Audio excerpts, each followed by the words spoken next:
Akhlak mulia adalah amal yang paling berat di timbangan kebaikan di hari akhirat nanti. Akhlak mulia itu disimpulkan pada 3 pengamalan, yaitu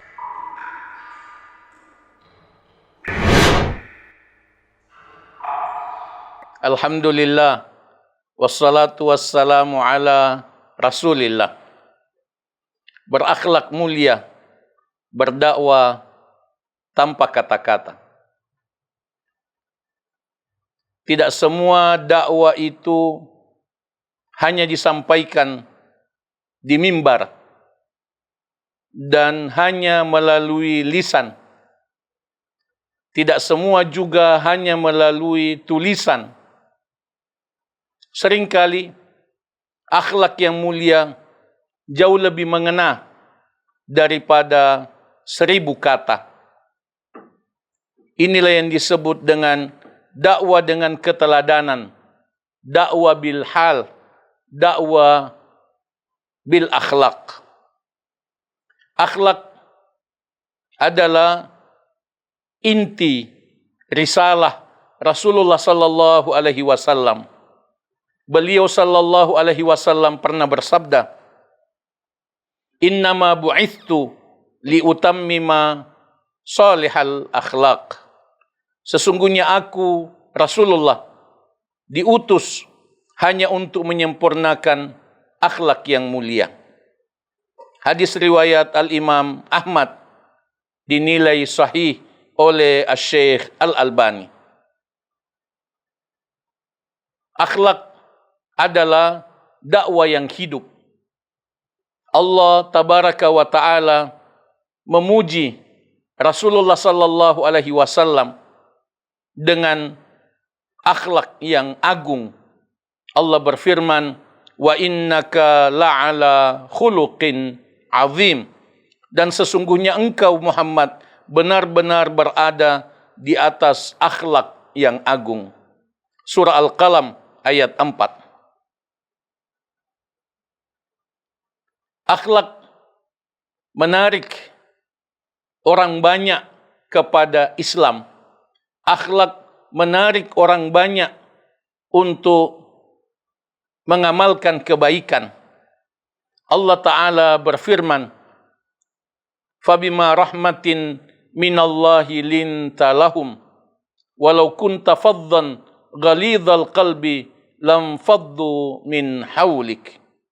Maka berkah rahmat Allah Subhanahu wa Ta'ala, maka engkau bersikap lemah lembut terhadap mereka. Dan sekiranya engkau bersikap keras dan berhati kasar, niscaya mereka menjauh darimu. Surah Ali Imran ayat 159. Akhlak mulia itu adalah amal yang sangat berat, bahkan paling berat di timbangan kebaikan di hari akhirat nanti. Rasulullah sallallahu alaihi wasallam pernah bersabda, "Ma min syai'in," tidak ada sesuatu, "athqalu fil mizan," yang lebih berat dalam timbangan amal di hari akhirat nanti, "min husnil khuluq," daripada akhlak yang baik. Hadis riwayat Al-Imam Tirmidzi, dan hadis ini sahih, disahihkan oleh Asy-Syaikh Al-Albani. Abdullah Ibnul Mubarak rahimahullah pernah ditanya tentang apa itu akhlak yang mulia. Beliau menjawab, husnul khuluq, akhlak yang baik itu talaqatul wajh, wajah yang ramah, wajah yang ceria, wa badlul ma'ruf, dan memberikan kebaikan, berbagi kebaikan dengan orang lain, wa kafful adza, dan yang ketiga menahan gangguan terhadap orang lain. Jadi akhlak mulia itu disimpulkan pada 3 pengamalan, yaitu wajah yang ceria, yang kedua memberikan kebaikan, memberikan manfaat kepada orang lain. Dan yang ketiga, mencegah diri dari mengganggu orang lain.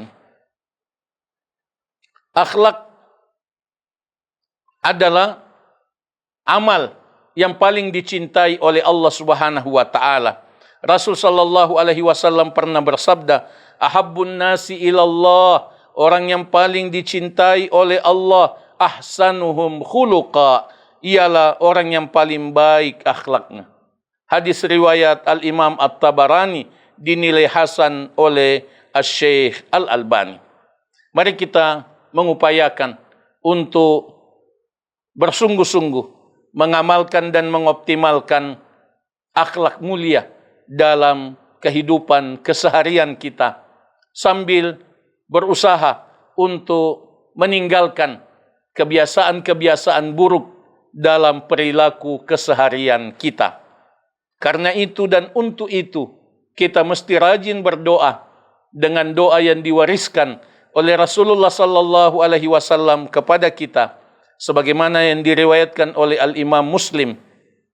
Allahumma hdini li ahsanil akhlaq, la yahdi li ahsaniha illa anta, wasrif anni sayyi'aha, la yasrifu anni sayyi'aha illa ant. Ya Allah, tuntunlah aku kepada akhlak yang terbaik. Tidak ada yang dapat menuntun kepadanya selain Engkau. Dan palingkanlah dariku akhlak yang buruk. Tidak ada yang dapat memalingkannya dariku selain Engkau. Allahumma amin. Allahumma salli wa sallim wa barik ala nabiyyina Muhammad wa ala alihi wa sahbihi ajma'in.